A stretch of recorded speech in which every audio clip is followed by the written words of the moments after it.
Hey there, fellow creators. Ben here from Cinder Studios, and I was thinking just recently, I really love Golden Heavy Body acrylics, which kind of begs the question, could I review them honestly without bias? Probably not, but let's try anyway.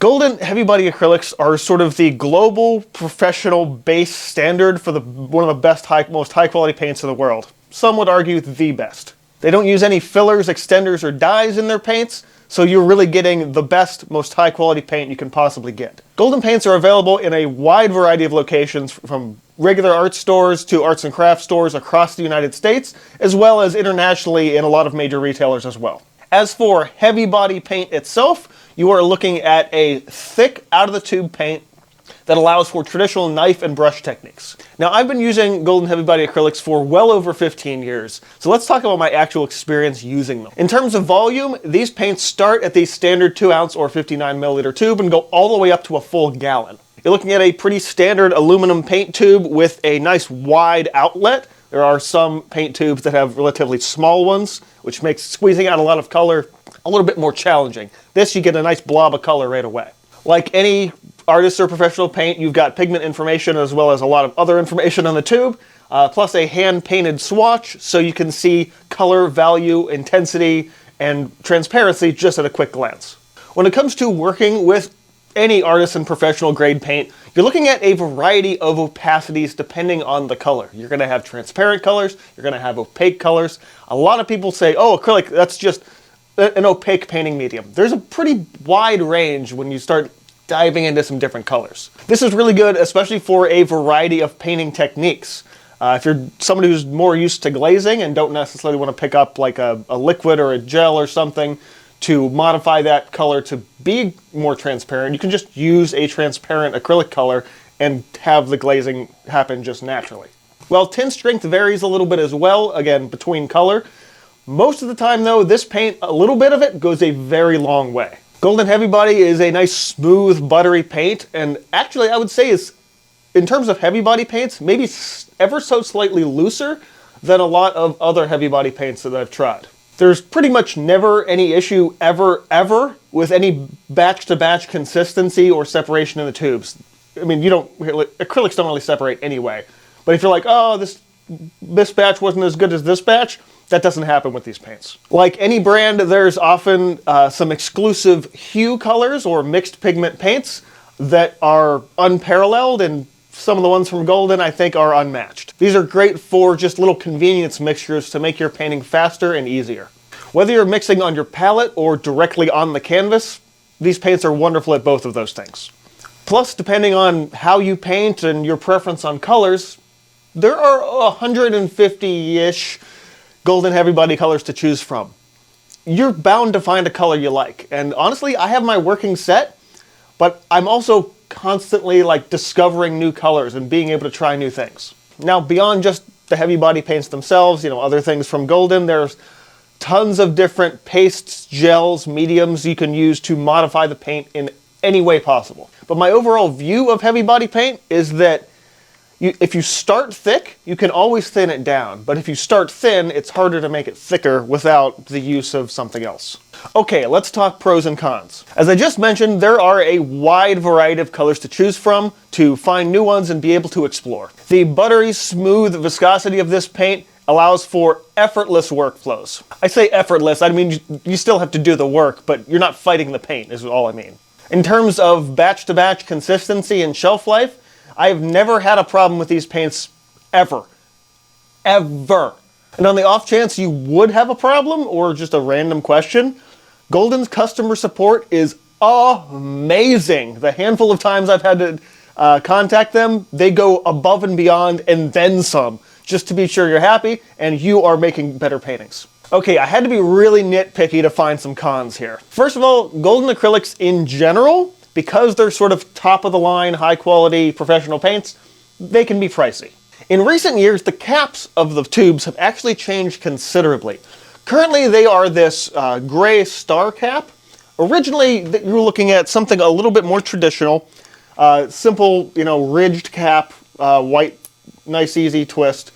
At some point, they decided to change that and go for these white star caps. They found, though, through their manufacturing of these, that they would sometimes crack in half, so they had to change the plastic, and when they did, they changed the color to gray, so there's been all these weird little iterations. Now, the justification behind changing the cap from the standard tube, regular aluminum paint tube cap to the star cap is that it's easier to twist. I don't think it is. Honestly, I feel like this is an over-engineered solution to something that wasn't a problem in the first place. And because there are no longer rough ridges on this side, people are like, oh, well, now I'm not going to scrape my fingers. And I'm like, well, if you just use your shirt like this, you weren't going to scrape your fingers in the first place. Now that the edges are smooth, but with the more fanned out star pattern, honestly, I think it's harder to open them now. And my final nitpick is something that they've actually removed from their tubes in the past couple of years, and it's really been bugging me. On the back of the older tubes were sort of these slider bar indicators to show you transparency versus opacity, matte versus gloss, thin versus thick, and the most important one, I feel, high tinting versus low tinting. Since the removal of those bars, I don't think that exists anywhere on the tube anymore, which is a real disappointment. So Golden, if you're listening, and I actually know that some people from their product team actually have seen my videos before, which blows my mind, I miss the slider bars. I don't know where they went. I don't know why you got rid of them. I know tube real estate and information is, limited, but it seems like a bit of an oversight to remove something that was unbelievably useful, and prior to the removal, I used to use it all the time. Especially when buying a new color and figuring out if it's going to work for me. Being able to see what the tint strength is like, especially, I'm like, okay, at least give me that one back. So what are our takeaways here? First, I know that heavy body paints are not for everyone. They are for me, but they're not going to be for everyone. Honestly, I'm not sure I could really paint as effectively now if I had to switch to like a soft body or a fluid, because I rely on that thickness of the paint to really do what I do. While there are other high quality professional and artist acrylics from other brands, honestly, I don't think they do it as well as Golden does, especially because Golden's formulations, they have like a team of chemists. They're constantly testing and reworking their colors and doing extensive light fast tests. Other companies aren't that really anal about testing their products and making sure they're giving you the best thing. Golden is, though, and I appreciate that. Are they expensive? Yes. They're high quality professional paints. They're gonna be. But I think it's worth it. When you have paint that just works and you're not fighting with it to get it to do what you want to do, it just makes for a more joyful painting experience, a less stressful painting experience, and one that can inspire people from around the world. So I know a lot of my audience are, like me, lovers of Golden products, but I'm curious if you specifically use the heavy body paints or if you're more of a high flow or fluid person. I imagine if you've been watching this channel for any amount of time, that you would know that I love to teach people and show them the joys of using a thicker paint. So if you have any questions, throw those in the comments below, and be like, oh, I've never really gotten heavy body paints to work right, and I just don't really like them that much. Yeah, let me know your thoughts, and maybe I can help you along so you can enjoy and be inspired to use these paints for yourself. So hopefully my actually probably really biased review of Golden Heavy Body has inspired you to pick some of this paint up for yourself and give it a try, especially if you're used to like maybe more of a student grade paint. Regardless though, I hope you stay inspired, and this has been reminding you to keep on creating. Check me out on the socials in the description box below, including the community Discord, sign up for the newsletter on my website, all that fun stuff. And this has been Cinder Studios, and I will see you guys next time. It allows a lot of bunch. Ha! Huzzah! Excelsior! Okay.